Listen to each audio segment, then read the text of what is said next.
سيئات أعمالنا من يهده الله فلا مضل له ومن يضلل فلا هادي له واشهد أن لا إله إلا الله وحده لا شريك له واشهد أن محمدا عبده ورسوله أما بعد فأعوذ بالله من الشيطان الرجيم بسم الله الرحمن الرحيم نون والقلم وما يسطرون ما أنت بنعمة ربك بمجنون. این سوره را به نام سوره قلم یاد میکنه و سوره نون هم یاد میکنه. سوره قلم به خاطر یاد میکنه که در اینجا ذکر قلم شده. قلم چی اهمیتی داره پشت سر انشالله بیان میکنیم. این سورت هم سورت مکی است، تمرکزش سر مسائل عقیده است. دوم سورت است در نزول خود که قبل از مزمل و بعد از سوره علق نازل شده. ارتباطش خط ما قبل در ما قبل الله تبارک و تعالی بیان موضوع مرکزی قرآن کریم که اول موضوع توحید در اونجا ذکر کرده بود. در این صورت الله موضوع دوم که اثبات رسالت پیغمبر علیه السلام است او را ذکر میکنه. یا است که در ما قبل الله تبارک و تعالی اثبات توحید یعنی یکتاپرستی الله توسط دلایل ذکر شد. در اینجا الله تبارک و تعالی ترغیب به دعوت توحید میده. یعنی این موضوع طور نیست که تنها خود آدم یاد بگیره و قرار آرام بشینه، بلکه این دعوت بده به دیگران برسانه. زندگی پیغمبر علیه السلام شاهد و گواه عینی و واقعی موضوع است که پیغمبر آرام ننشسته، هر نوع مصیبت و مشکل متحمل شده و این عقیده را منتشر کرده، به مردم رسانیده. از همون خاطر است موحدین یکی از جمله صفاتش است که و مردمای جامد نیسته. اینطور نیست که تنها خود اصلاح کرده و غم دیگران را نداشته باشه. یکی از جمله صفات یا علامات بارزی از یا این میسته که متحرک می باشند، دلسوز می باشند، غم دیگران را هم میخوره. اینطور نیست که تنها خود آسوده حال نگاه بکنه و خود راه نجات به خود پیدا بکنه، در غم دیگران نباشه. این صورت در اولش واقعیت هم فقط پیغمبر علیه السلام از صفات مهمش بر ما بیان میکنه و پیغمبر علیه السلام مامور میشه که چی وظیفه مهم را انجام بده. بسم الله الرحمن الرحیم شروع میکنم به نام الله که بی اندازه مهربان نهایت با رحم است. نون حروف مقطعات است. اصل موضوع امیسته، مسلک سلف امیسته که الله عالم است سر اصل مقصدش. لیکن نکته هایی که در مورد از این حروف مقطعات گفته شده، بهترین نکته همون نکته است که بار بار تکرار شده که در سر سوره کدام حروف مقطعات می ارتباط خیلی قوی با ما بعد صورت می داشته باشه. حرف نون در اینجا خیلی زیاد استعمال میشه و یکی نشانه های اعجاز قرآن کریم است که کل کتاب الله از اینمی حروف ساخته شده، ترکیب یافته. انسان هم به می حروف تکلم میکنه، کلماتشان از می حروف ساخته شده، ولی به مثل کلمات قرآن کریم هیچ کسی طور کلمه را تا الحال نه آورده و نه تا روز قیامت، که یکی از جمله اخطارهای بزرگ قرآن کریم در برابر کل جهان و جهانیان است. والقلم و ما یسطرون، قسم به قلم و آن چیزی که مردم نوشته میکنه.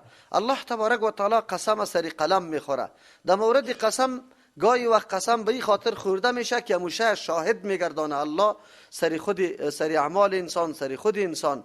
گاهی قسم سری ازو میخوره برای عظمت و بزرگیش که خیلی اهمیت داره. در این جمع قلم یکی از جمله مهمترین چیزاست در مخلوق الله تبارک و تعالی. بلکه در زندگی روزمره ما قلم ما و شما میبینیم که یکی از جمله وسایلی است که توسط از حالات و داستانهای ما قبل به مردم ما بعد میرسه. یعنی حالات یک تاریخ به تاریخ دیگه میرسانه. قلم یکی از جمله وسایل تبادله افکار و نظریات است که از یک طایفه به طایفه دیگه نقل میشه. قلم یکی از جمله اموری است که ضمیر انسان بیرون میکشه، چیزی که در دلت است او را در صفحه کاغذ میکشانی. قلم عبارت از اونمو چیزی است که هم افکار و نظریات تو در صفحه تاریخ برای آینده باقی گذاشته میشه توسط قلم است. اگرچه حالی وسایل دیگری هم پیدا شده که آواز تو را، حرکات تو را، چهره تو را تا آینده را نگاه بکنه، اما قلم یگانه وسیله بود که از آدم علیه السلام به این طرف وسیله بود که هم نظریات در صفحه تاریخ باقی میگذاشت تا آینده را. قرآن کریم داستانهای متنوع را بر ما ذکر میکنه. این به ذریعه قلم نوشته میشه که ما و شما خوانده رایستیم. نه آواز صحابی بر ما رسیده و نه آواز پیغمبر علیه السلام بر ما رسیده.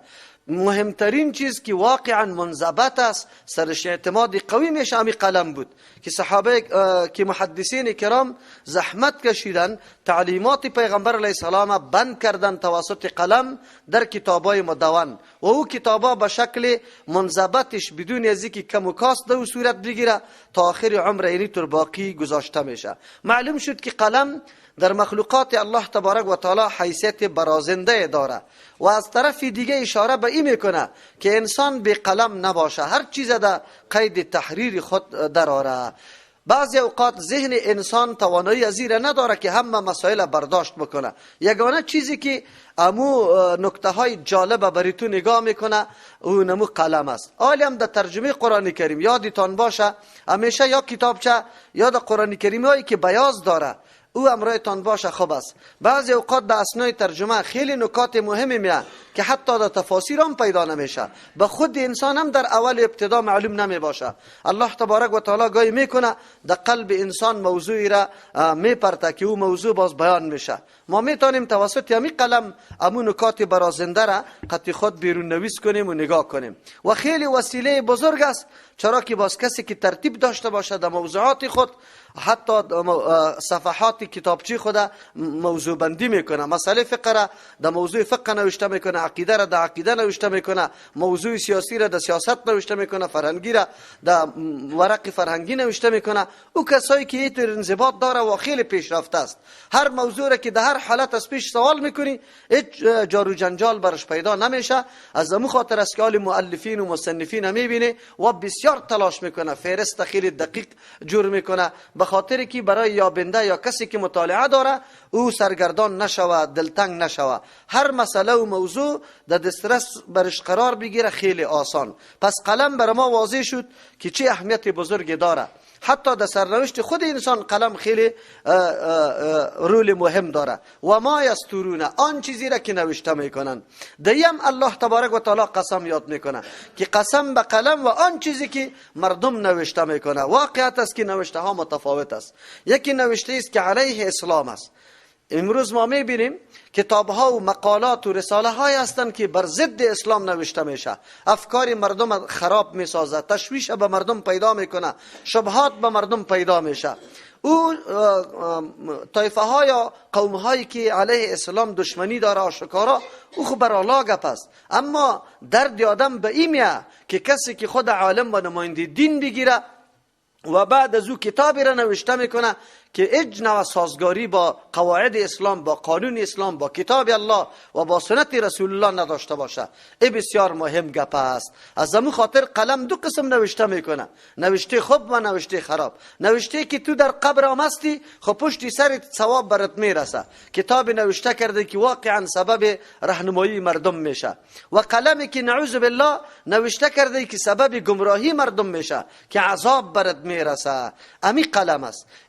قرآن کریم اشاره به این میکنه که انسان در دنیا الله تبارک و تعالی هر چیز در اختیاری تو داده، آلی کسب و کاری خودت است که این قلم کدام طرف کش میکنی. وسایلی که الله برای ما نصیب کرده همیشه دو جنبه داشته میباشه، جنبه مثبتش و منفیش. همین قلم است.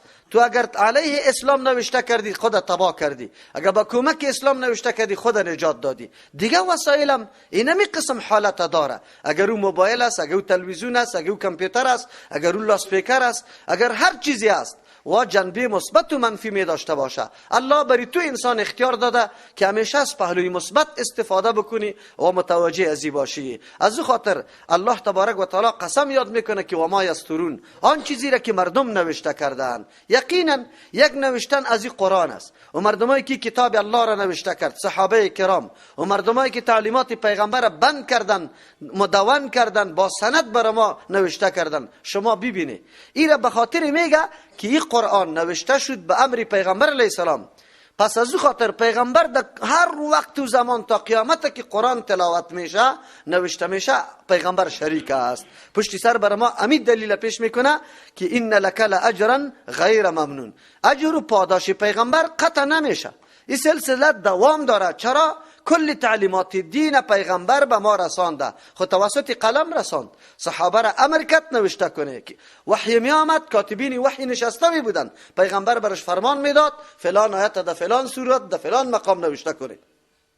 از همون خاطر در او زمانم اهتمام برای انضباط مسائل دین شده بود، در این زمانم اینمی قسم اهتمام برای انضباط مسائل دین شود. حتی علما عالی باید تنقیح کنه، مسائل در کتاب جمع کنه، او مسئله که واقعیت است، حقیقت داره، امور بیاره. مسائل ضعیفه قطش نبیاره. چرا؟ سبب سردرگمی مردمایی که نمیفهم حقیقت را از وا میشه. امروز کتابای مزخرف چقدر مردم ما را تباه و خراب کرده. شما وقتی در ترجمه قرآن میشینی، باز میری در بازار یک کتاب میگیری که علیه اینمی ترجمه قرآن، علیه اینمی حقایق نوشته شده میباشه، فکرتان چقدر خراب میکنه. معلوم شد که قلم رول مهم داره در سرنوشت حتی مردم عادی. میتونیم ما مردم توسط قلم خود در راه درست بیاریم. عقاید خیلی مهم ما قلم بند کنیم در تحریرات خود.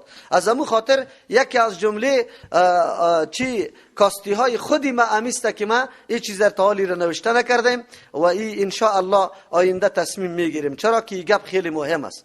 ما انت بنعمت ربک بمجنون. عجیب گپ است. الله با قلم و با آن چیزی که نوشته شده قسم یاد میکنه و بعد از او پیغمبر علیه السلام جواب قسم است ما انت بنعمت ربک بمجنون. این بدبختا که نسبت مجنونیت به تو میکنه، دیوانه استی، میگه تو هیچ وقت به نعمت پروردگار دیوانه نیستی. نعمت پروردگار قرآن است و این توسط قلم نوشته شده او این نوشته باقی مانده. چرا؟ نعوذ بالله. دیوانه خو هر سخن و کلامی که داشت مردم قلم بند نمیکنه، میگه دیوانه است، حتی به گپایش اعتنا نمیکنه. چند روز بعد دیوانه میمونه، هیچ گپش باقی نمیمانه. اما الله میگه که پیغمبر تو به نعمت پروردگارت مجنون نیستی. این کلام تو پاینده و آینده است، همیشه باقی است. او دیوانه کلماتش نوشته نمیشه. تعجب خود در اینجاست که نه تنها که تو کلام الله را بیان میکنی این باقی گذاشته نمیشه، بلکه کل تعلیمات زندگی تو قلمبند میشه برای مردم آینده. این سرمشق زندگی مردم آینده میشه که چه رقم مردم در آینده زندگی خدا پیش ببره. چقدر قسم بجای است و جواب قسم بجای است. بله، اما طایفه های بدبختی که نسبت جنون به پیغمبر میکرد، لیکن پیغمبر یک حرکت پیغمبر هم حتی از قضای حاجت گرفته تا خوابه امو هم باقی گذاشته نشد، در قلم نوشته شد و تا ما را رسانیده شد. و امروز امو کسایی که واقعا محبت با پیغمبر داره در تمام شعبات زندگی از او پیروی میکنه. دیگه شما ببینید که مردمایی که نسبت دیوانگی را به پیغمبر میکرد امروز حالات چی رقم است. الله از او خاطر برش میگه و ان لک لاجرا غیر ممنون. یقینا پیغمبر علیه السلام یا خود تو را دیوانه میگه. دیوانه کسی است که به فنا شدن عمرش کسی یادش هم نمیکنه، سخنش هم باقی نمیمانه، رفتار و کردارش هم به کسی باقی نمیمانه. و ان لک لاجرا، یقینا برای تو پیغمبر علیه السلام اجر است غیر ممنون که قطع نمیشه. امروز که هر عبادت ما انجام میدیم کیفیت و طریقش کی برای ما بیان کرده؟ محمد رسول الله بیان کرده. تا روز قیامت مسلمانان که هر عبادت انجام میده محمد رسول الله قطعا شریک است. قرآن خود میگه و این بشارت بزرگ به او کسانی است که واقعا رای پیغمبر ادامه میده، دعوت و تبلیغ میکنه. اگر به این مردم هم بشارت است، به پیغمبر خود الله میگه که برای تو اجر غیر ممنون است، قطع نمیشه، اجر تو ادامه داره. چرا؟ هر مسلمانی که تا روز قیامت هر عمل دین انجام میده این نقشهش تو داده ای، تعلیمش تو داده ای، رسانیده تو، از او خاطر تو شریک هستی. ولی بشارت برای او دیگه مردم هم است که امیر را تعقیب میکنه، دعوت دین میکنه، خدمت دین میکنه، به باز مانده های خود همچنان چیزا را نوشته میکنه یا میرسانه. برای ازیام اینمی پاداش است. و انک لعلی خلق عظیم. عجیب، دیوانه کجا و پیغمبر کجا؟ پیغمبر خو دارای اخلاق خیلی عظیم است، در قلم گنجانیده نمیشه.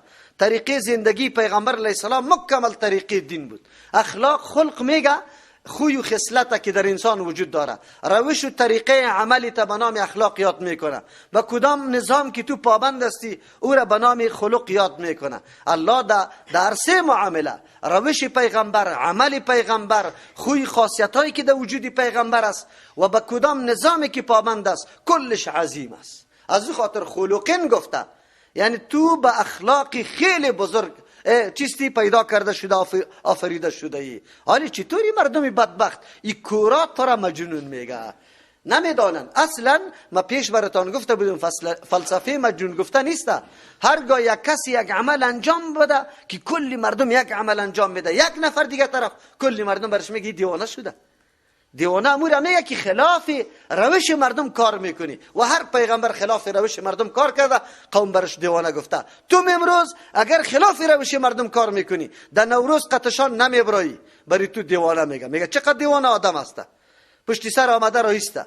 اینمی نسبت دیوانگی را به او میکنه. ولی الله تبارک و تعالی میگه و انک لعلی خلق عظیم، یقینا تو آفریده شده به او اخلاقی که خیلی بزرگ است. عایشه رضی الله عنها مادر مؤمنان را سوال شد که اخلاق پیغمبر چی بود؟ او میگه کان خلقه القرآن کله، اخلاق پیغمبر کل قرآن بود. کل قرآن چی معنی؟ عمل به قرآن. امی جنبی عملی را به احکام الله پیغمبر علیه السلام در زندگی خود داده بود. امی جنبی عملی اخلاقی کیست؟ پیغمبر صلی الله علیه وسلم است. از او خاطر ما که پشت سیرت میگیم، فکرتان باشه گاهی دشمن کار کرده سری بعضی کلمات که مفهوم واقعی از او را تغییر داده و با تاسف که حتی علما در این مورد خطا میشه.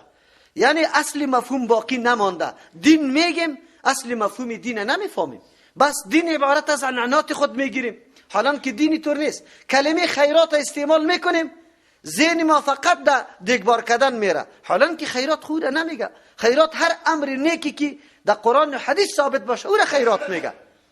اینجاست که سعی کنید در مفهوم تغییر آمده او تغییر مفهوم مردم خطا میکنه از راه حق، اینجا در مفهوم خطا میشه. سیرت که میگه تنها تولد و سال تولد و سال وفات پیغمبر، غزوات پیغمبر رو نمیگه. سیرت مجموعه زندگی پیغمبر علیه السلام به نام چی یاد میکنه؟ سیرت یاد میکنه. و مجموعه زندگی پیغمبر نظر به قول مادر مؤمنه فقیه امت عایشه رضی الله عنها چیست؟ کل قرآن کریم است. شما بگوی که در یک روز کل قرآن کریم به مردم او هم در 12 ربیع الاول یا در روز چی دوشنبه یا در می ماه ربیع الاول که همی بدبختا انعقاد میکنه مجالس و به مردم بیان میکنه، یا سیرت رسول الله را بیان کرده میتونه؟ به سال بیان نمیشه. ما یک ترجمه قرآن کریم 3 سال ادامه کرد، 3 سال که او را رکو میخواندیم تقریبا. خب چطور شده میتونه که تو حالی 540 رکوست، 540 روز که مسلسل غیر حاضریم نداشته باشی، تو باید چی بکنی؟ اونم که یک رکو، حالا که قرآن کریم اگر واقعا تفسیر شود، یک رکو ای تو رکوعاتی است، یک سوره فاتحه که یک رکو گفته میشه، این در یک هفتم خلاص نمیشه، در یک هفتم خلاص نمیشه. خیلی جنابای ما چطور فریب میخورن که سیرت رسول الله تنها سن وفات و تولد است، یعنی که سیرت رسول الله عمل به قرآن است، جنبه عملی قرآن کریم است. شما علما که باز داد میزنه که به مردم سیرت بیان میشه، در مسجدهایتان ببینم شما علما از خو خسته شده، چرا ترجمه قرآن نداره؟ چرا درس حدیث نداره؟ چرا یک درس از سیرت نداره؟ اما مولای ادنا که فارسی خان باشه کتاب سیرت فارسی موجود است و مردم بیان کنه، نه دیگه روزا چرا بیان نمیشه؟ شما بگوی، همین جواب شما بگوی، این جواب از وا سوال کنه که همین سیرت تنها در روزی تولد پیغمبر بیان میشه، خیر و خلاص. او هم که شعله موجود باشه، او هم که پیسه جمع شده باشه، او هم که دیگاه بار باشه، دمو وقت بیان میشه سیرت رسول الله. تو این قدر جفا میکنی با پیغمبر، ها؟ پیغمبری تا دیگه وقت بیان نمیکنی تا که شعله رشوت برات بار نشه، تو بیان نمیکنی. این ملاها را بگیری ماکم، یارا قطشه نمیتور بحث بکنه که مردم بیدار شه. این ملاها نمیفهمه که بدعت چقدر فسادات میاره، مردم متوجه کجا. یک کسی دیگه خود دیگه روز بگوید که سیرت رسول الله کجاست؟ در کل سال کس سیرت گپ نمیزنه، نیست سیرت پیغمبر. این اینجاست قرآن میگه و انک لعلی خلق عظیم، سیرت تو مکمل بزرگ، تو در سیرت خیلی بزرگ پیدا شده. اخلاق سیرت میگه او کل قرآن کریم است. فستبصر، زود است که تو ببینی پیغمبر علیه السلام نتایج عملی خدا، این محنتایی که کشیده در راه دعوت و تبلیغ، بالکل ثمرات زیر هم در دنیا میبینی هم در آخرت میبینی. همکارای تو الله اضافه میکنه، ترقی داده میشه به دینت، نظریه قانونی که تو آورده ای مکمل منتشر میشه در دنیا. امروز دنیای کفر فقط از نام اسلام لرزه داره. کل تلاششان، هم و غمشان علیه اسلام است، دیگه گپ نداره. فستبصروا، الله وعده کرده زود است که تو ببینی پیغمبر علیه السلام و نتایجی که عمل کرده، تبلیغ کرده، محنت کشیده، تن داده به این تکالیف. و یبصرون، این مردم هم ببینه حالات خدا که به کدام ذلت و رسوایی مبتلا میشن. هم در دنیا آخرت خو بگذار. این مردم هم طور میشه که الله چه حالتی را سرش به بار میاره. بأیکم المفتون، با کدامتان مفتون، کدامتان دیوان استی. به باز اونجا زاید میشه. ایکم المفتون، کدامتان دیوان استی. تو یا یکی، یا به فی ایکم، در کدام جماعت المفتون دیوان است. در جماعت تو دیوان است یا در جماعت از یا دو. سوم ترجمه به ایکم المفتون، با کدامتان دیوانگی است. یا خو نسبت دیوانگی رو به تو میکنه. دیوانه باز معلوم میشه که در نتیجه عمل که دیوانه کی بود. دیوانه کسی است که حیثیت خود نمیشناسه، حیثیت انسانی خود نمیشناسه. دیوانه کسی است که نه روی میشویه، نه لذت طعام میفهمه، نه لذت خوابه، نه خانه را فرق میتونه، نه صحرا را. دیوانه اونموتور کسی است. اینی را دیوانه میگه. این مردم کافر همینطور است که یا نفهمیدن ارزش گوش خدا، چشم خدا، فکر خدا، عقل خدا، وجود خدا که در دنیا آمده بود و برای چی آمده بود، برای چی استفاده میکرد. دیوانه علی معلوم بشه. دیوانه کیست؟ کسی که کل وجودش مکمل در طاعت الله تیر میشه و محنت میکشه، دین الله را به مردم میرسانه، او دیوانه است. ان ربک هو اعلم، اینطور حالم نیست. هر لحظه را الله مشاهده بکنه، میبینه کی دشمنی اسلام میکنه، کی غم اسلام میخوره، کی دعوت میده، کی راحت طلبی و آرام طلبی میکنه. بسیار سخت است. این آیت بسیار تهدید کننده است. ما و شما هم باید بیدار برش باشیم. ان ربک، یقینا مالک متصرف تو، هو اعلم، خب عالم است. به من، به او کسی که ضل، گمراه شده، عن سبیلی، از راه الله تبارک و تعالی. و هو اعلم بالمهتدین، الله خب عالم است به او کسایی که راهیاب است. هر دو طایفه را الله میبینه. حالی تو چی میکنی؟ هدایت برات رسیده، به مردم میرسانی؟ رای پیغمبر پس تازه کرده رویستی، یعنی که نه راحت طلب استی، خود در جنجال نمیپرتی، مردم برات بد نگویا، قرار خود آرام بگی. از مدرسه فارغ شده، یک امامت و یک معلمی را در مکتب بگی، خلاص. نه در امامت به کسی غرض بکن، نه در مکتب به کسی غرض. دیگه گپا خو بگذار. چیزی که مردم میکرد تو قطش روان باش، خیر و خلاص. قرآن میگه ودو لو تدهنو فیدهنون، اگر تو ملا صاحب نرمی بکنی قوم طور نرم از قطت که پرسان نکن. این صورت ها برای ما درس ها میده، عظیم درس ها، خصوصا به علما. که علما چی مسئولیت داره؟ پیغمبر پذیرفته پیشنهادهای از وره، قرآن برش میگه علی فلا تطع المکذبین، اش کنی پیغمبر. یه اعتراضا، انتقادا، سر و صدا زیاد میشه، طعنه، ای گپا آدم بیخی وار خطا می سازه. از هر طرف سری تو فشار، از هر طرف سری تو سر و صدا، تبلیغات. خب قرآن میگه فلا تطع المکذبین، اطاعت نکنی، تابعداری نکنی مکذبین، کسایی که قرآن تکذیب میکنن، نظام قبول نداره، توحید قبول نداره، قرآن قبول نداره، از او اطاعت نکنی. در تو را میگم دیوال تو بشنو. پیغمبر معصوم است، الله معصوم پیدا کرده هر پیغمبره. گاهی هم در ادناترین امر جزئی دین پیغمبر اطاعت مکذبین نمیکنه. لیکن ما تو را میگه امتی که بعد آمده رایسته، مختلف راه پیدا میشه، پیشنهادها پیدا میشه، توقعات پیدا میشه. تو را میگه که تو اطاعت مکذبین نکن. کسی که با قرآن اعتنا نمیکنه، به حدیث پیغمبر اعتنا نمیکنه، قطع از برای از تابعداری نکنی. ودو، یا دوست داره، چه رقم تو را میخواه تابع خود، همکاری خود بسازه. این اونمو معامله است. روسیه بسیار بیعقل بود، شوروی بیعقل بود و این تاکتیکا را یاد نداشت که ما با کدام سیستم مردم به خود جلب بکنیم، جذب بکنیم. اما دنیای غرب، کفار غرب سخت مکار است، یا دیگه شیطان بزرگ هستند، یا این طور میدانند که ما مسلمان ها را به کدام طرز و طریقه این طرف چپا کنیم. و دوست دارن لو تدهنو، اگر تو نرمی را اختیار کنی، بله، میانه روی را اختیار کنی، اسلام افراطی را اختیار نکنی. چی برش میگه؟ اسلام دموکرات، اسلام میانه رو. فیدهنون یام قطع نرمی اختیار میکنه، بغلی خدا باز میگیره، استقبال تا میکنه، کمکارا برات روان میکنه. خیر ببینی. فقط همی قدر بگو که کی کشیده یهود و نصارا را؟ وای وام با کتاب آسمانی چی داره؟ عقیده داره. براتون گفته شده یعنی یک تعداد مردمایی که در اونجا درس خوانده و تعلیم داده شده و جیبش از دلار پر شده، امی گپارا میگه و برادر خوام کتاب آسمانی است. تو برش نمیگی کتابای آسمانی سابق مکمل از بین رفت. با آمدن محمد رسول الله که عالی اعلا لنبر راهب چی میکنی که موسی علیه السلام حی باشه و تابع این شریعت محمد رسول الله نباشه؟ او بگوی قطعا مؤمن گفته نمیشه. موسی علیه السلام دیگر خود کسی که کتاب آورده امون که حیات باشه. و حدیث پیغمبر نخواندیم لو کان موسی حیا بگوی لما وسعه الا اتباعی. قطعا برش گنجایش نبود بعد جز از این کتاب دانی مرا بکنه. یا خود دین مکمل نمیفهمه.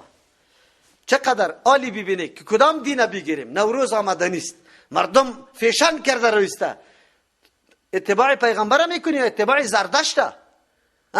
موافقت کدام قوم کرده رویستی تو؟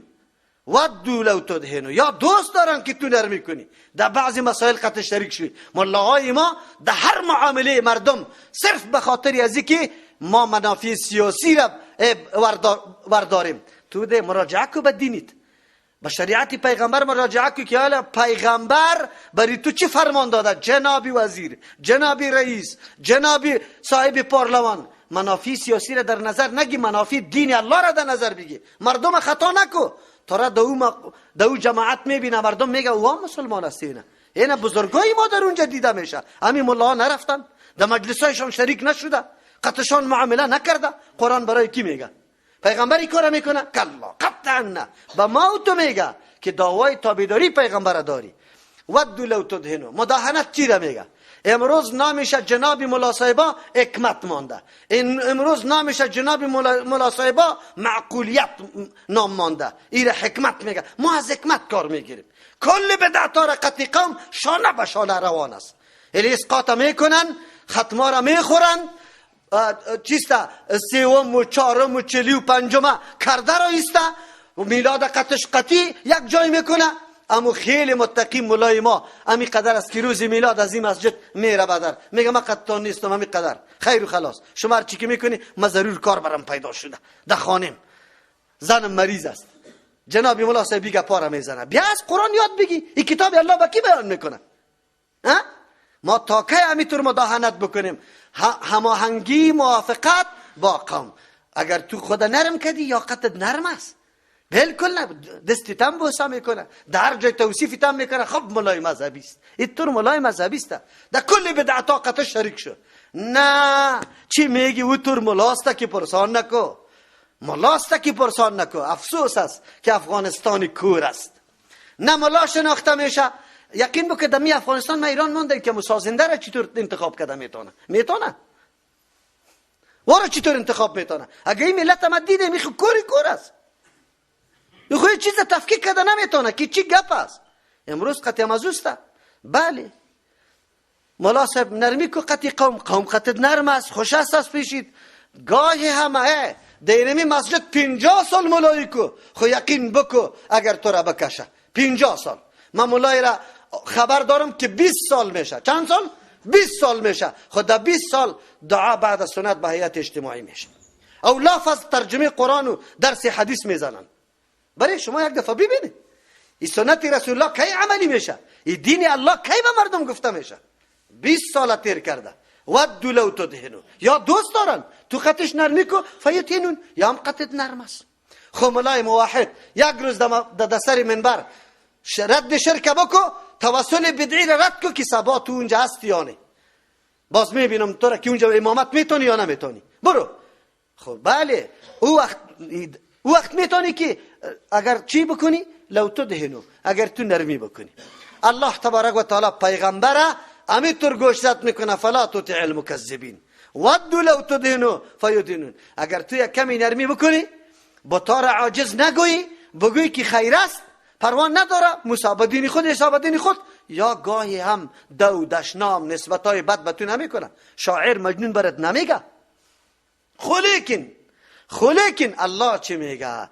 ولا تطع كل حلاف مهین، اطاعت نکنی پیغمبر علیه الصلاة والسلام از هر قسم خور، بسیار سوگن خورنده، تمام روز قسم یاد میکنه. مهین که خیلی حقیر است، سبک آدم است. از این طور کسا را ده کفار کنش همینطور است. باز خصوصا مردمای خاص که در بین ازوا بود. همازن بسیار عیب جوی، مشائن که برنده است، بنمیم شیطانی را چغلی میکند، یک گپ یکی را به دیگه میبره. مناع للخیر، منع کننده خیر است. معتدن، هر کاری نیکه نمیخواه که انجام بیابه. معتدن تجاوزگر است. اسیم گناهگار است. مناع للخیر، توحید عمل نمیکنه، میگه این تقریرها را ایجا نکن. معتدن تجاوز میکنه سری تو اگر تو بیان میکنی. اسیم گناهگار است، مردم دعوت به بدعت میده. این کلش دیگه میسته. این مصداقش کیست؟ اینی الله. نه خود توحید بیان میکنه، نه تو را میگذاره و مردم به بدعتام نعوذ بالله به آن چیزی که مردم در شرک مبتلا میکنه امو طرف هم دعوت داده رایست. عتل، درشتخوی است. بعد ذالک، پس از ایما از همه صفاتای زشت. زنیم، بدنام است. نشانه داره، بالکل نشانه بدنامی داره. در هر جایی که میبینی این غیر از اینکه نعوذ بالله دو دشنام دیگه کار نداره. اینطوری مردم ما خیلی زیاد داریم، الله رحم بکنه. ان کان ذا مال و بنین، ای به خاطری که صاحب مال و بچه هاسته، الله سرش نعمت کرده، مالدار است و بچه دار است، از او خاطر دیگه این کارا را کرده رایسته. اذا تطلع علیه آیاتنا، اگرچه آیاتا را در مورد شخص خاص میگن لیکن مفهوم آیاتا عام است، هر کس شامل میشه. اذا تطلع علیه آیاتنا، وقتی که تلاوت میشه بالایش آیاتای ما که دلایل توحید در او واضح ذکر شده، قال میگه اساطیر الاولین، این خو قصه های اولی است، اسطوره است یا قصه های بی بنیاد سابقه است بر ما کرده رایسته. چی فایده؟ سنسمه علی الخرطوم، الله میگه سنسمه، زودی داغ میمانم، علی الخرطوم، بالای بینیش ما داغ میمانم. یک معنی داره که الله تبارک و تعالی ایره آنقدر صفت زمیمیش واضح میسازه که هر کسی را میشناسه. مثل که یک کسی در بینیش گوشت آویزان باشه، اصل زنیم چیسته او گوشتی را میگه که بر علاوه گوشی چی بز یک گوشت اضافی دیگه هم داشته باشه، او را هر کس میفهمه میشناسه. اینجا اگر در بینیش نعوذ بالله گوشت اضافگی باشه، ولید ابن مغیره امی حالت داشت. قرآن صفات از او را بیان میکنه. خو اینجا هر کافر است، هر کس که مخرب دین است، الله میگه ما داغ میمانیم، یا در دنیا یا در آخرت. در دنیا هم الله تبارک و تعالی او را یا معنا حقیقی است که راستی هم در ولید ابن مغیره امیطور در بینیش شده بود، داغ مانده شده بود، یا مجازی است، یعنی حالت ازیر دوتر سرحد میرسانم که پیش مردم مکمل شناخته شده باشه. مردمای بیدین و کسی که واقعا علیه علمای حق پرست، علیه توحید مقابله میکنه و باز نامدار میشه، نامدار کلگی باز میشناسشه. حالی ببینه اما مردمایی که تخریب دین کرده از اول تا آخره در پیش مردم مکمل شناخته شده هستن یا نیستن؟ میشنن، شناخته میشن. یا در آخرت الله اینطور داغ سرش میمانه که در اونجا به مردم مکمل واضح باشه که کدام نفر است. انا بلونهم کما بلون اصحاب الجنه، این مردمای بدبخت ببینی نعمت بزرگ الله را انکار میکنه.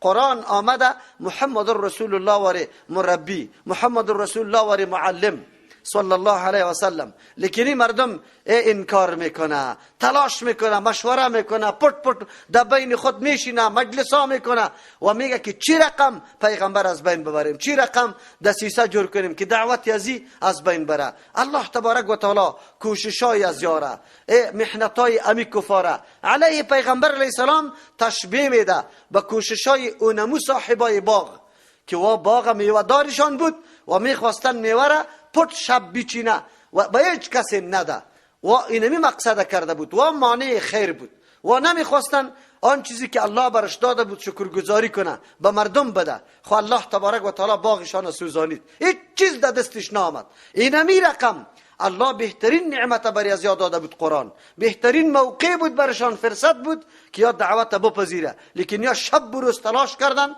پت و پرده و همچنان آشکارا علیه پیغمبر. آخرا مثل باقی همون مردم واره هیچ چیز در دستشان باقی نماند و یک د مقصد نرسیدن. الله برای ما آل اینجا مثالش بیان میکنه. انا بلوناهم، یقینا ما امتحان کردیم، کما بلونا اصحاب الجنت، مثل که امتحان کرده بودیم صاحبای باغ، یعنی برای نعمت دادیم مثل که به صاحبان باغ نعمت داده بودیم.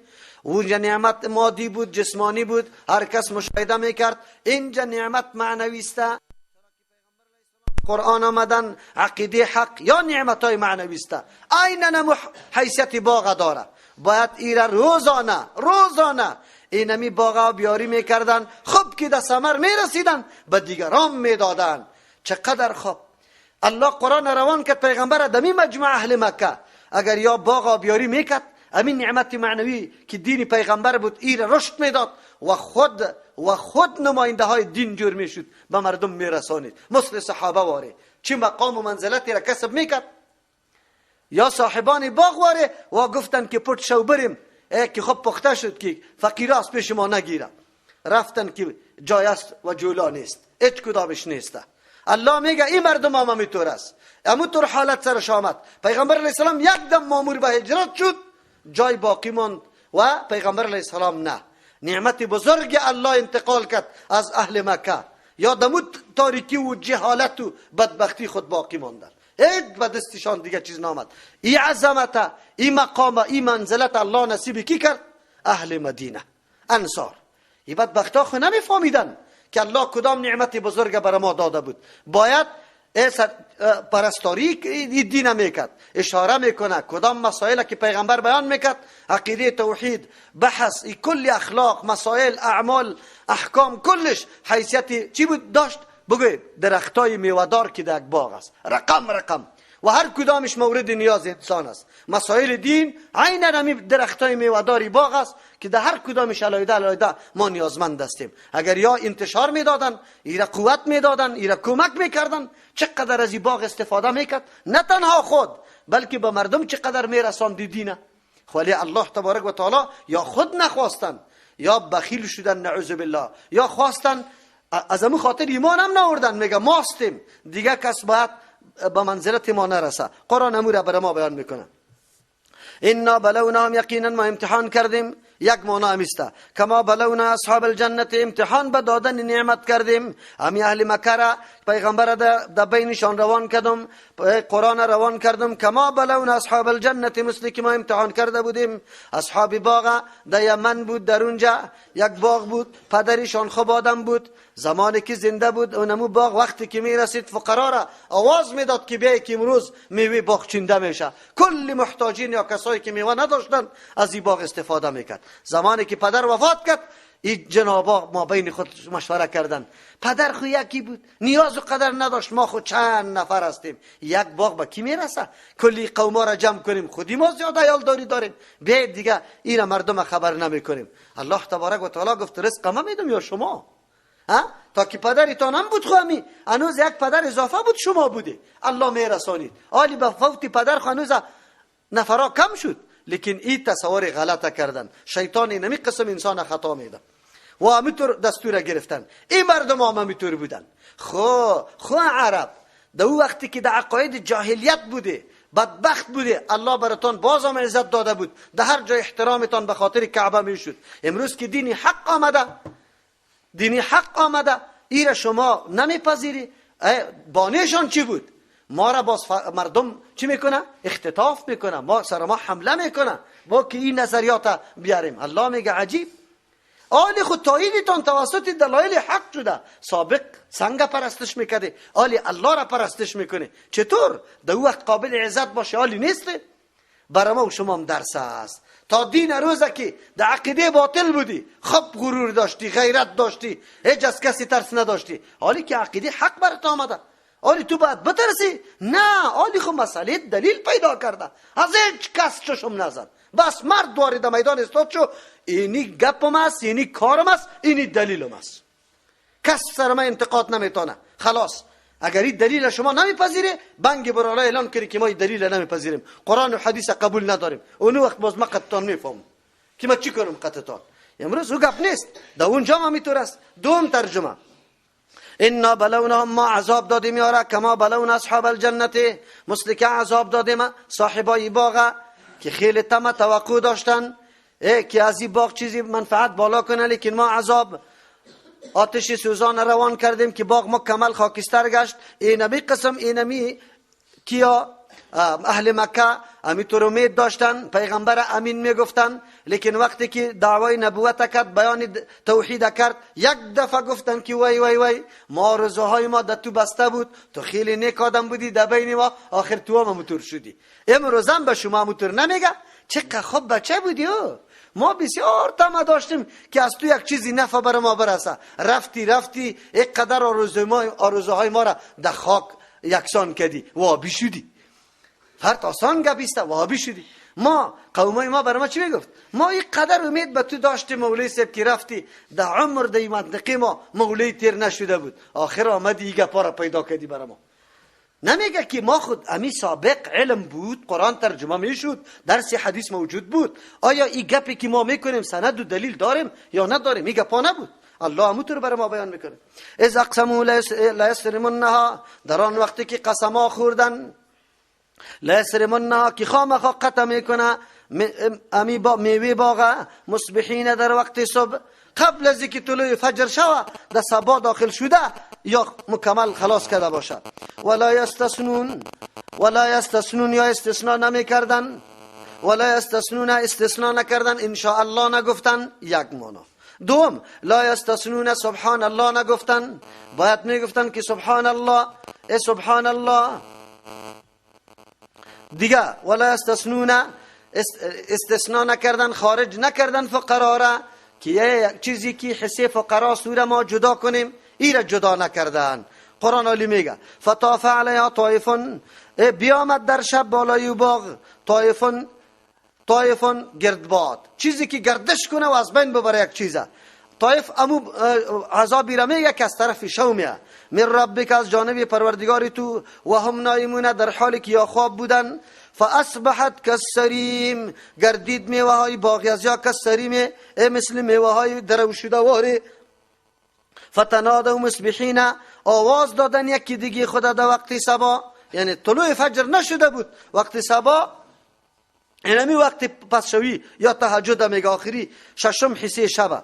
ان اغدوا علی حرثکم، الا بیای بروی علی حرثکم، بالای کشتیتان، ان کنتم صارمین، اگر قصد قطع کردن میوه را داره، چیندن میوه را داره. فانطلقوا، روان شدن، و هم یتخافتون، یکی با دیگه خفیه سخن میگفتن، به خاطری که مردم آگاه نشوه، پت پت پسک میکردن. الله یدخلنها اليوم، اینقدر پت پت یا خفیه گپ زدن به خاطری بود که مردم یاره نبینه. الله یدخلنها، که داخل نشوه دینمی باغ، اليوم، دمی روز، مراد از روز دی وقت است، چرا که یا خوشاو رفتن. علیکم، بالای شما، مسکینون، اج مسکین. سابق خوب که خبر میشد مسکینا که وقتی چندن میوه باغ است دیگه کلگی جمع میشد. و غدوا علی حرد قادرین، صبح وقت رفتن علی حرد، به بسیار تیزی و شدت، یک معنی. علی حرد به قصد، قادرین در حالی که گمان داشتن که ما توانایی جمع کردن میوه را داریم. فلما رأوها، هرگاه که دید سیاه سوخته، رأوها، می باغ میوه ها را که سیاه سوخته است، قالو، گفتن یکی دیگه خدا، انا لضالون، ما خورا گم کردگیستیم، راست پیش ما خطا شده. بل باز که هر طرف همون نشانه ها همون رقم است. یک دفعه فهمیدن، گفتن بل نحن محرومون، بلکه ما واقعا محروم هستیم. قال اوسطهم، گفتم عاقلشان، اوسط اینجا درمیانه نیست، اما کسی که هوشیار و عاقل بوده، الم اقل لکم لولا تسبحون، آیا ما براتون نگفته بودم که چرا شما به پاکی یاد نمیکنی الله تبارک و تعالی را؟ سبحان الله چرا نمیگی؟ یک. لولا تسبحون، چرا شما استثناء انشاءالله نگفتی؟ دو. لولا تسبحون، چرا شما تسبحون به پاکی یاد نکردی الله را؟ چه رقم که حسی فقرا را برشان میداده. از این معلوم شد که در بین برادرها یک برادر موحد بوده، عقیده خوب داشته، خو لیکن همکار شده، هماهنگ با دیگران شده، حسی از اورم الله تبا کرده. امروز مولای ما که قطع مردم اینمی رقم کار میکنه، عذاب الله که بیا نجات پیدا نمیکنه. این را یاد داشته باشی. این حکایت درسای خیلی عظیم داره، عجیب درسا داره. برای دیقانا درس داره، برای ملا درس داره، برای کسی که نعمت الله برش رسیده برای از او درس داره. چه میگه؟ قالوا سبحان ربنا، عالی میگه پاکی برای پروردگار ماست از هر نوع عیب و نقصان.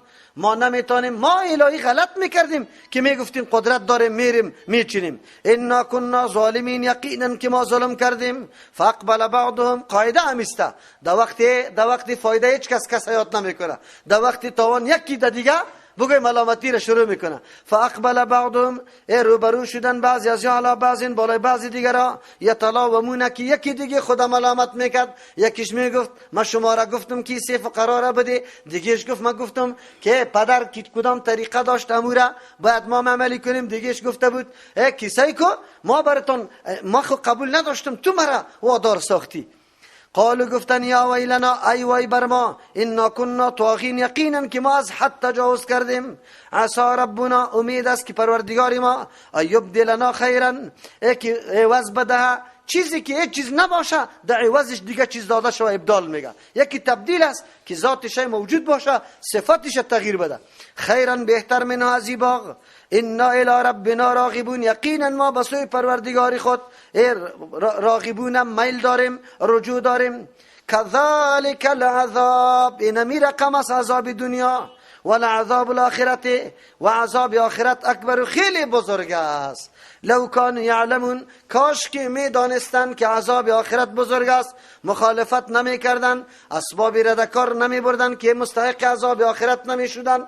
به اول درس قطعی اهل مکه. اهل مکه وقتی که پیغمبر علیه السلام رفت، پس فتوحات آمد.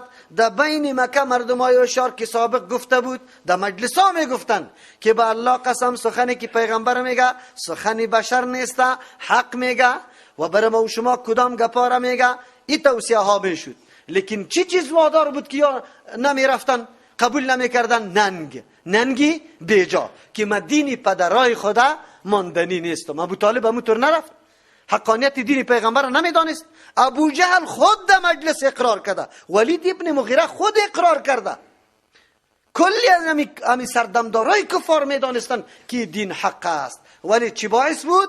بگوی هماهنگی مردم، رای پدرها و ننگو غیرت بیجا که تعصب برش میگیم، او باعث بود که نمیپذیرفتن. بله، زمانی که پس اسلام در حالت رشد شد، اونجا باز یکی دیگه خدا ملامت میکردن، یام تلاش کردن، مجلس های شو کردن که ما اسلام از بین میبریم مکمل. لیکن در دستشان چیزی آمد، هم آرزوهایش مثل میوه باغواره سوخت، خاکستر گشت، بلکه خود زیر بیرق اسلام در آمدن. قرآن چه تمثیل زیبایی برشان بیان کرده. اهل مکه همونطور بود، نعمت بزرگ الله برش داده بود، یکی دارنده میوه های مختلف بود. هر عملی پیغمبر یک درخت میوه بود، یک درخت میوه. امروز هر حدیثی پیغمبر که بخونه یک درخت چیست؟ میوه است. در مختلف شعبات زندگیتان به درد انسان میخوره. لیکن این مردم او قدر ندانست. یک موضوع بود. اشاره به این کرد که نعمتهای الله تبارک و تعالی قابل تفکر است. انسان فکر بکنه که اینمی مرا در کدام سرنوشت مبتلا میکنه. راه دشمنی را در پیش گرفتن خوب نیست. انسان الله عقل داده و عقل هر جای قرآن مدح کرده. انسان عاقل در برنامه هر کسی را میشنوه، قطع خود میگیره، سنجش میکنه، ارزیابی میکنه، بعد از او تصمیم میگیره که ما باید چی بکنم. ما از روز اول فقط گوش نمیمانیم. ترجمه قرآن، حتی کتاب الله را نعوذ بالله ما اینطور مردم هستیم که گوش نمیگیریم ترجمه قرآن. دیگر خود چی بگو؟ حتی به شنیدن آماده نیستیم، حالان که موقع تفکر و تدبر خو خیلی دور گپ است. نه، انسانی طور نکنه. و این نمیطور است. نعمتهای بزرگ الله یک دفعه به کسی می همیشه نمی باشه. یک دفعه نصیبت میشه میر از دستیت. امو وقت و زمان نمانده. امو مقام و منزلتی که الله به انصار داد به اهل مکه نصیب شد؟ نه. بلال رضی الله عنه پیش اجازه سری پیغمبر میگرفت، یعنی که چی؟ ابو سفیان کدامش؟ بلال رضی الله پیش بود. بشارت جنت به بلال رضی الله داده شد یا به ابو سفیان که کلان قریش بود؟ نه، به بلال داده شده. او سبقت، او امتیازه که الله در اول به کسی نصیب کرده بود، او برشان میاثر نشد. انسان در اول مرحله باید تعامل بکنه. ما و شما که در اینجا آمدیم همیشه این تعامل داشته باشیم. این طور هم نمیگم که شما فقط روان باشه، نیارزیابی کنه عمل کرده گپا را گفتارا را. بعد از او باز که موزون براتان معلوم شد، حق براتان معلوم شد، بعد از او پیروی بکنه. دوم درسی که در این حکایت بر ما هست این درس است. دهقانا و زارعین چی باید داشته باشه؟ تاسف در اینجاست در دیار ما در زمان سابق امی معمول بوده. یک تعداد مردمای دیندار باغ انگوری خدا، سیب خدا، هر چیزی خدا نگاه میکنه. زمانی که وقت چیندن میشه امسایا را، ابو فقیرا را، کسایی که میوه نداره کلگی را خبر میکنه. میگه بیا که ما امروز باغ میوه کنی داریم. هر کس میره از او استفاده میکنه. چرا؟ هر انسان باید بدانه این نعمت از جانب کیست. امی سیب کی برات داده؟ امی انگور کی برات داده؟ آیا تو توانایی یک دانه انگور پیدا کردنش داری؟ قطعا نداری. تو محض نهالشان دهی. الله تبارک و تعالی ایره در ثمر رسانده. چرا حق نمیدی؟ اینجا مراد از حق اونم حقوقی است که الله تعیین کرده از فقرا، از مساکین، از اقاربیت. اینطور نباشه. ولی او حالتای سابق عالی نمانده. سابق بسیار مردم سخاوتمند بود. سابق قرض دادن آنقدر مسئله عام بود که هیچ پرسان نکو. هر کس تلاش داشت که پیسه مانده، من از پیش کار نمیگیرم، یک غریب میگفتی مشکل حل کو. امروز از گیروی معامله جور کردن یا نه؟ ملاهای بدبخت برای شیله جور کردن. میگه بله رواسته در سود مبتلا کرده کلی مردم سود خورده رایستن. در کدام حالت رسیدن؟ میوه باغی خود خود به هیچ وجه سیمی خاردار گرفته، در وقت فروختن یا چیندنش احد هم حتی پرنده پر زده نمیتونه. یا اوطور مردم است. الله تبارک و تعالی خو آل سوختاندن چی رقم است؟ آل سوختاندن اوطور نیست. آل سوختاندن دیگر رقم است. سعی میکنی که دمی خانه مریض پیدا شد، گاهی به هندوستان میدوانشه، گاهی به آلمان. همین چیزی عایدات باغ مکمل تباه و برباد میشه، هیچ چیز در دستش باقی نمیمان. دیگه مصیبت. یاد داشته باشه در این دنیا اینمطور حالته. یکی خوب مردمایی هستن که نعوذ بالله گوشت، پوست، رگ، ریشش مکمل یک تیکه حرام شده. او روز به روز ترقی کرده رایست. او روز هیچ نه صدمه برش میرسه، نه هیچ چیز نمیرسه، او خوش است.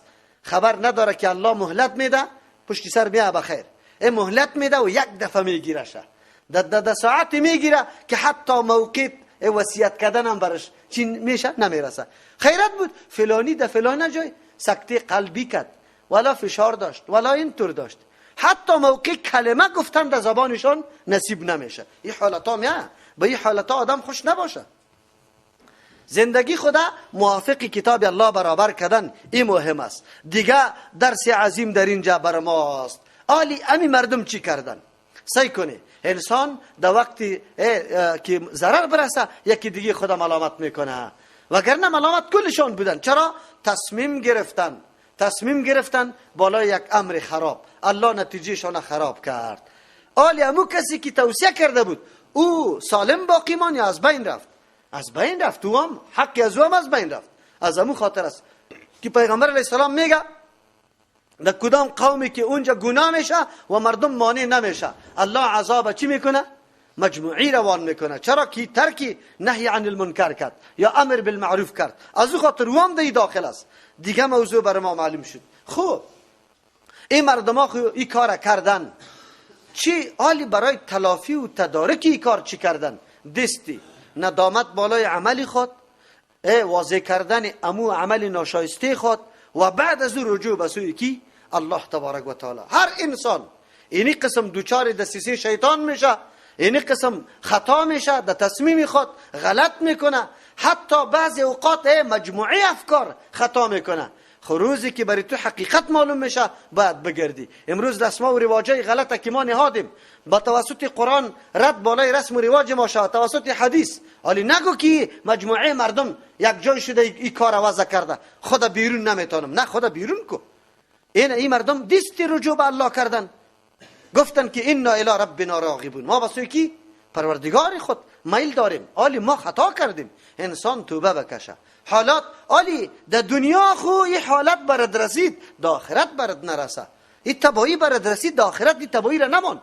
در آخرت نماندن توسط توبه، تلافی و تدارکش توسط توبه میشه. توبه امیر میگه این عمل جنایت بدان، گناه بدان، امی دستی ترکو، آینده عزم کو که می کاره نمیکنم. اینی را میگه و امید بزرگ است. امی یک را برای هر انسان ایلاسته. ایگه پا کلش از این حکایت برای ما نصیب شد. کذالک العذاب، این امی رقم از عذاب الله تبارک و تعالی در دنیا.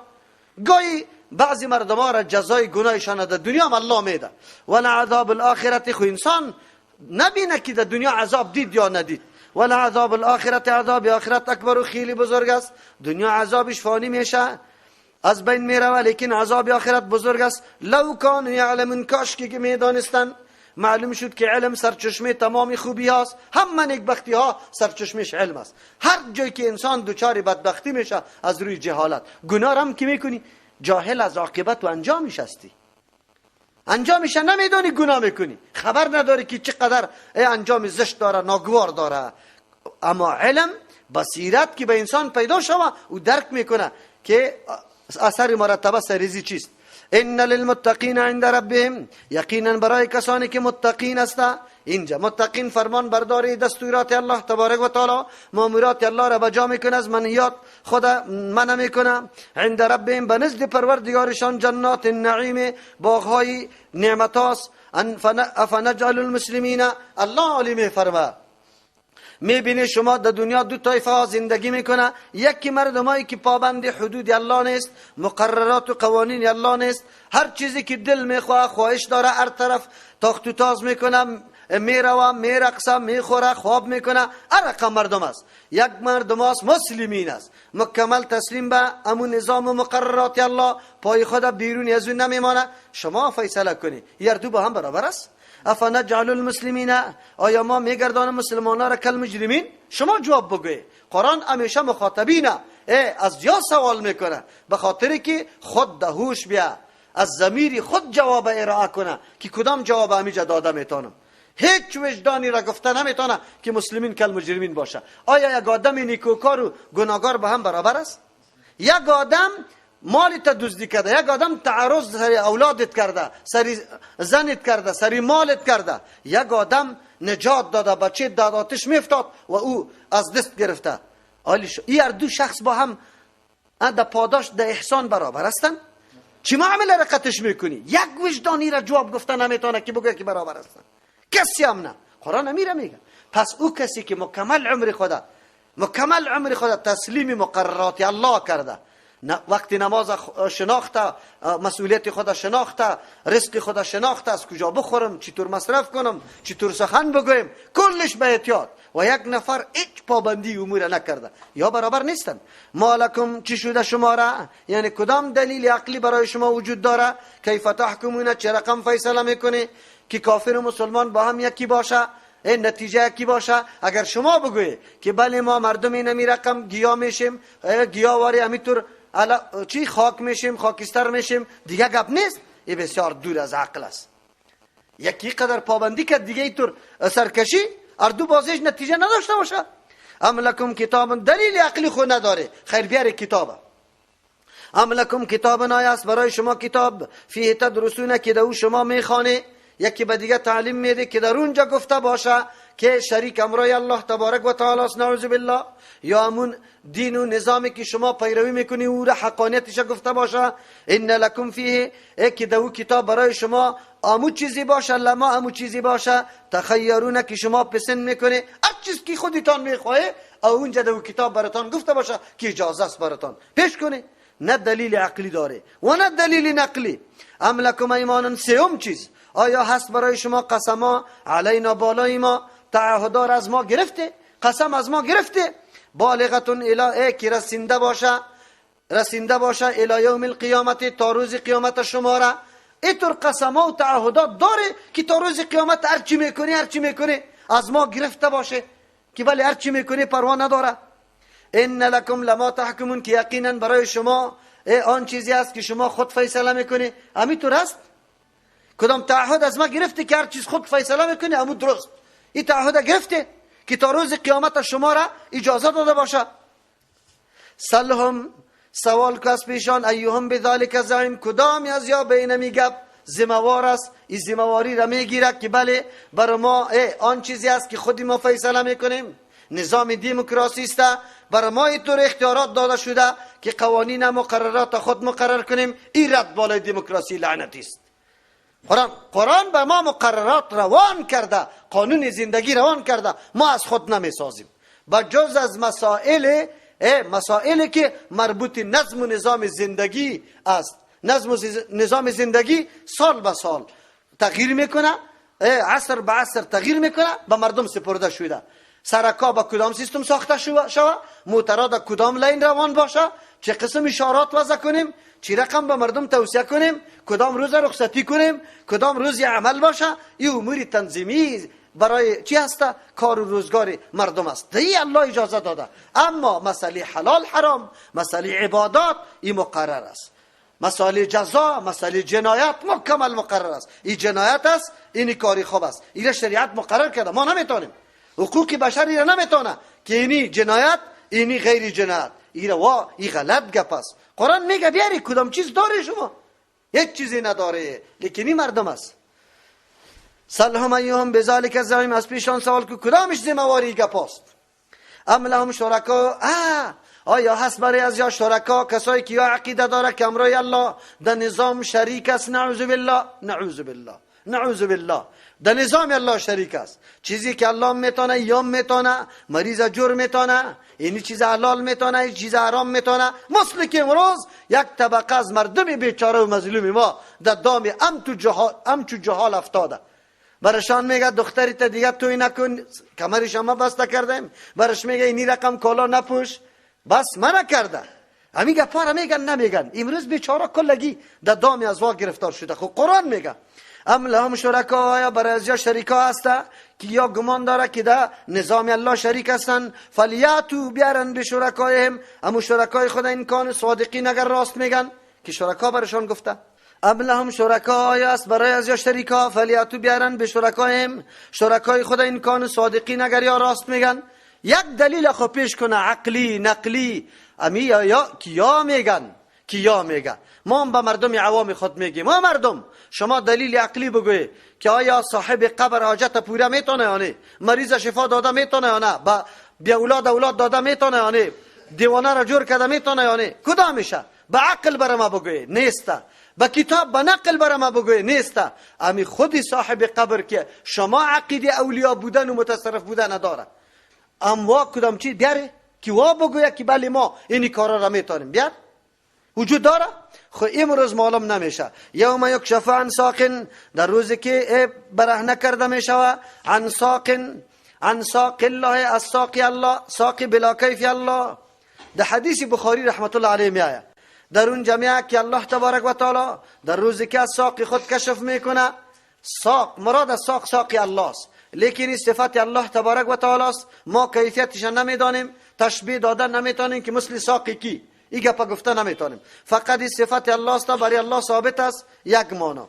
دوم معنا که ساق مضاف الیه نداشته باشه، یعنی مراد ساق الله نباشه، مطلق ساق باشه. باز اینجا مراد تاویل چی است؟ از ابن عباس رضی الله عنه روایت شده در روزی که لچ کرده شود از اینمی ساقی پای، بندای پای. و یدعون الی السجود، دعوت داده میشه به سوی سجده. فلا یستطیعون، یا توان نمی داشته باشه، چرا در دنیا سجده نکردن. اونجا خود جای تکلیف نیسته، چطور دعوت به سجده میشه؟ این فقط یک امتحان است، یعنی این سرزنش کردن از واسطه که وا خو بیا از سجده نمیکنن، از او خاطر دعوت به سجده داده میشه. بعضی مفسرین میگه این امر ریاکارایی است که در دنیا سجده را صرف به خاطر خودنمایی کرده بودن، نعوذ بالله. زمانی که اراده سجده را میکنه پشتشان اوار میشه، نمیتونه سجده کرده. یعنی در اون روزی که از ساق کشف میشه، مراد از است که انسان در اونجا امور رقم برهنه می باشه، هیچ چیز قطعت نمی باشه، یعنی طور حالتی می باشه که حتی توانایی از زیر نداری که عورت خود بپوشانی، حتی توانایی از زیر نداری که عورت دیگه کسم نظر کنی. دمو طور حالتا برسی، باز اونجا اینی طور گپا میشه که و یدعون الی السجود. خاشعتا ابصارهم، در حالی که پایین افتاده باشه ابصارهم، نظرهای مردم ها از شرمندگی. ترهقهم ذله، پوشانده باشه یا را ذلت و خواری سخت حالت بد سرشان آمده باشه. و قد کانوا یقینا بودن یدعون الی السجود، دعوت داده میشد برای از یا به سوی سجده، یعنی که در نماز سجده بکنن. و هم سالمون، خب تندرست بودن. آذان مراد از دعوت در اینجا آذان و اقامت است. بله در مناره ها در لاسپیکرها آذان داده میشد خو یا مسجد نمیشناختن، در خانم هیچ کدام عمل انجام نمیدادن. حالی خاصان بانه است. اکثر مردم ها چی میگه؟ ولی ما یک کمی خوف داریم. خوف چی داریم؟ یک کمی دشمنی داریم. خو سبا در دکان کی میره؟ 2 بجه شو میره. نه دشمنی است نه غیر دشمنی. اگر عید میمان میشه در توی فلانی خبر میشه، باز نه 12 بجه است نه 10 بجه، نه دشمنی است نه غیر دشمنی. تعجب در اینجاست که تو با کی معامله داری؟ نماز برای کی میخوانی؟ آیا او ذات از حالاتت خبر نداره؟ ها؟ چرا اینطور است؟ این است که با آذان و اقامت دعوت به سجده داده میشه، خو نماز نمیخونه. دو معنی سجده عام است. و قد کانوا یقینا بودن در دنیا یدعون دعوت داده میشد الی السجود، به تابعداری از نظام اسلام. و هم سالمون، بالکل تندرست بودن، عاقل بودن، دیوانم نبودن که معاف شوند، لیکن به اسلام تسلیم نشدن. فذرنی، الله میگه پیغمبر علیه السلام بگذار یارا، دیگه غم از یارا نکو، بگذار مرا. و من کسی را یکذب بهذا الحدیث، که تکذیب میکنه این قرآن کریمه، اینطور کتاب معجزه باز قبول نداره، باز برش انقیاد و تابعداری نداره، ایرا سحر و شعر گپا میگه، کهانت میگه. مرا بگذار مرا، باز دیگه غم نکو. سنستدرجهم، زود است که درجه به درجه به تدریج یارا بکشانم، من حیث لا یعلمون، در عذاب خود از او جایی که ندانن که چی حالت آمد. و املی لهم، ما مهلت میدیم، یا ای ناز نکنه یا خوشوقت نشوه که این هر روز روزگاری ما برابر است، لقمه های حرام بر ما زیاد میرسه. اکثر مردم ها همینطور شده. یک بغلی دولتی را میگیره میفروشه، با سعی میکنی دیگه بغل گرفته، خوش هسته. یک فروجه را میگیره از حرام، سعی میکنی که دیگه در ردش آمده رایسته، خوش هست که این هر چیز از هر طرف. ایره میگه تبایی، ایره تبایی میگه که روز به روز غرق میشی. اگر پای آدم یک کمی در سنگ بخوره، باز یک کمی بیدار میشه، متوجه میشه، رجوع به الله میکنه. خود که هر روز از هر طرف سر آمده رایسته، توبه موبر رجوع به سوی الله در یادت نمیاد. اینی را میگه املا، اینی را میگه مهلت دادن. و املی لهم، مهلت میدیم به این طور مردم ها همیشه در ناز و نعمت همینطور چیستن، مصروف و غرق هستن. این کیدی متین، یقینا تدبیر ما خیلی محکم است. ناگهانی ما گفتم فشار، خیرت بود فشارش بالا رفت، خیرت بود ده انفجار از بین رفت، قرضا غصبا کلش ترش باقی مانده، حتی موقع نمیابه که به اولاد خود یک توصیه بکن. ام تسألهم اجرا، آیا تو از پیششان درخواست کرده ای، مطالبه کرده ای اجرا، کدام پاداش و اجر؟ فهم من مغرم، پس یا از متوان مثقلون، گرنگ شده از او خاطر دعوت تا نمیپذیره. چی معنی است که دعوت تو را نمیپذیره؟ امروز زمین دعوتگرای حق، کسایی که به توحید دعوت میده، مردم بگویه آیا سری شما لیستی صدقه فطره جور کردیم که شما گپای ما را نمیپذیره؟ یا در اسقاط از پیشتان 5000 طلب داریم، یا پوستای قربانی تان طلب داریم، یا در ختما در پاکت پیسی زیاد طلب داریم، یا 2 پیازه و بگویه کوفته طلب داریم. چی؟ از پیشتان خود دیگه چیز طلب نمیکنیم، میگه بندگی یک الله را بکنی. اونجا به پیغمبر الله همینطور میگه تو از پیشتان کدام چیزی زیادتر طلب کردی که یالی فرار بکنی دعوت نمیپذیره؟ یک ام عندهم الغیب، یا پیش از یا غیب است، وحی دیگه آمده، ضرورت به وحی تو نداره. فهم یکتبون، و نوشته که درایسته. قرآن اینجا میگه وحی دیگه وجود نداره. هر کس که خود از قرآن و حدیث مستغنی بدانه، بے پروا بدانه، کافر است، کافر است، کافر است. کسی که میگه که من سینه خود میگیرم قطعا کافر است. قرآن میگه ام عندهم الغیب، آیا پیش از یا کدام وحی دیگه است؟ فهم یکتبون، که او را نوشته میکنه. بله خونیسته، اجرا نداره که یا قرآن نمیپذیره. پس که نمیپذیره، فاصبر لحکم ربک، صبر بکو، استواری اختیار کن، لحکم ربک، برای فیصله پروردگارت که بالای از یامه که چه رقم عذاب الله برش میده، یا به فیصله پروردگارت که چطور تو را کامیاب میسازه و ترقی میده. او فاصبر لحکم ربک، به فیصله پروردگارت تو صبر بکو که چی رقم حالتات دمی روی آمده نیست. اشاره میکنه پیغمبر راهی دعوت یک تیکه پرپیچ است، خار داره، خار. از او خاطر از استقامت کار بگی. قرآن همیشه میتور بیان میکنه، نمیگه بلدنگ برات داده میشه، نمیگه که مردم گلا را در گردنت میپرته. قرآن برات میگه این را که تعقیب میکنی فاصبر، بس استقامت اختیار کو، پایمردی اختیار کو. اینطور نیست. ولا تکن که صاحب الحوت، به مثل صاحب ماهی نشوی یونس علیه السلام واری. چرا؟ بدون از اینکه اجازت الله شوا به اجتهاد خود از قریه برآمد که هجرت کنه. پیغمبر دل تو تنگ نشوه، حالت تو خراب نشوه که یک دفعه حرکت بکنی. نه تا که فرمان الله نامده حرکت نمیتونی. اذ نادا، در آن وقتی که آواز داد، فریاد میکرد، دعا میکرد امیر یونس علیه السلام و هو مکظوم، در حالی که پر بود از غم، مکظوم از غصه پر بود. لولا ان تدارکه، اگر دریافت نمیکرد یونس علیه السلام نعمت من ربی، که از جانب پروردگارش است. دعا کرد که لا اله الا انت سبحانك انی کنت من الظالمین. الله دعایش قبول کرد. لنبذ بالعراء، انداخته میشد در یک میدان بیگیا، و هو مذموم، در حالی که ملامت کرده شده می بود. خو لیکن الله اوتور نکرد. چرا؟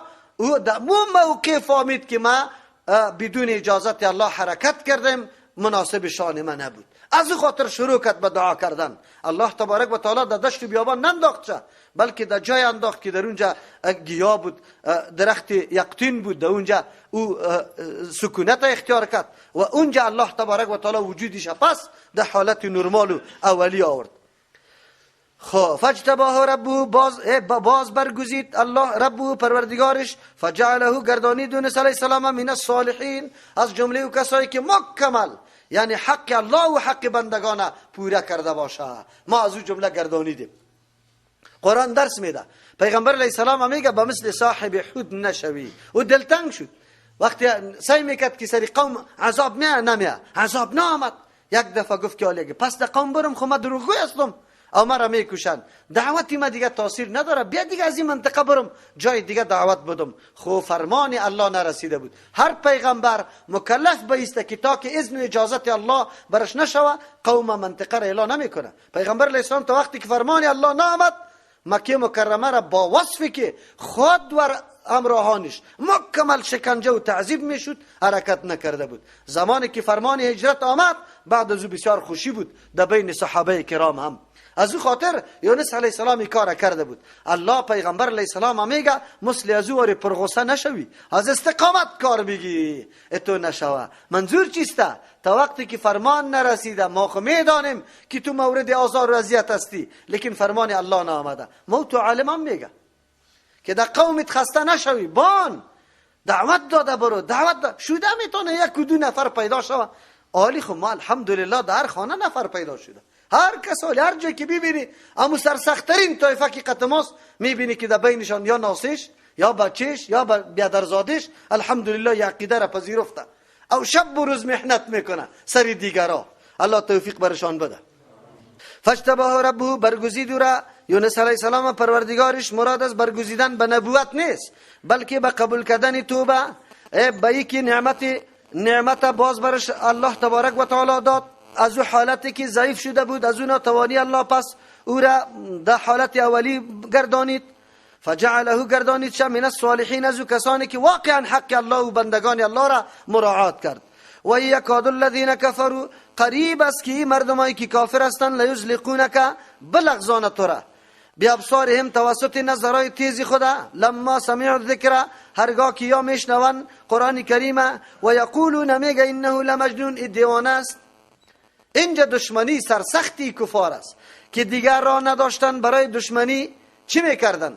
دیگر کار خود زورشان نمیرسید که می آمدن تیز تیز به پیغمبر علیه السلام کچ سعی میکردن، به خاطری که پیغمبر علیه السلام یک نوع تهدید کرده باشه، در پیش مردم چیسته بد معرفی کرده باشه. این نکته را شما دیده؟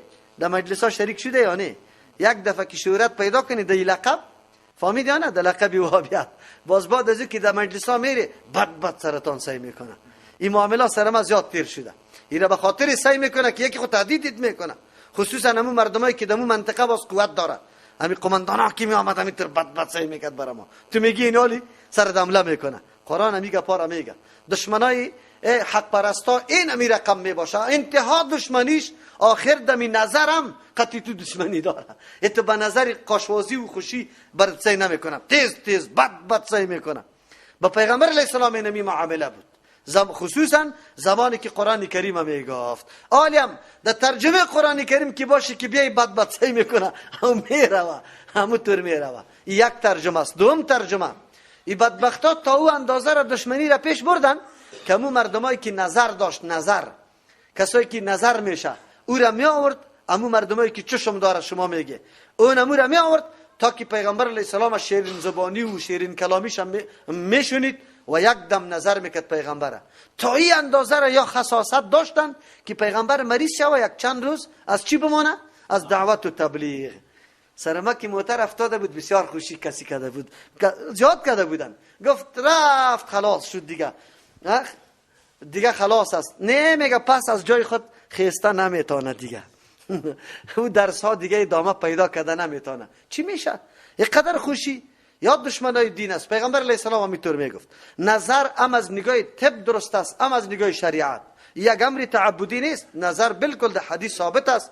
دم کردن از نظر ثابت است. سوره اخلاص، سوره معوذتین در حدیث آمده که سر نظر شدگی خوانده شود. همچنان دعای دیگه آمده. همچنان کسی که نظر داشته باشه از تنه پایان، از ناف پایین چیستا آب در بدن خود پرته، قطعی او آب مو آدم نظر شدگی خود غسل بده، نظر از بین میره. یوم در حدیث ثابت است. قطعی نظر این خیلی امور واقع میشه. چرا؟ طب جدید حالی ثابت کرده که امو کسی که چشم داره در حقیقت یک نوع جراثیم میکروب است. با مجردی که یک چیز محبوبش میشه امو جراثیم میره در جان امو آدمی که نظر شده. این حتی در طب هم ثابت است، در شریعت خود ثابت است. این مشرکین آخری مرحله دشمنی خدا تا این اندازه رم کردن. خب و یقولون میگوین انه لمجنون، دیوان است. و ما هو نیست ای قرآن کریم الا ذکر للعالمین.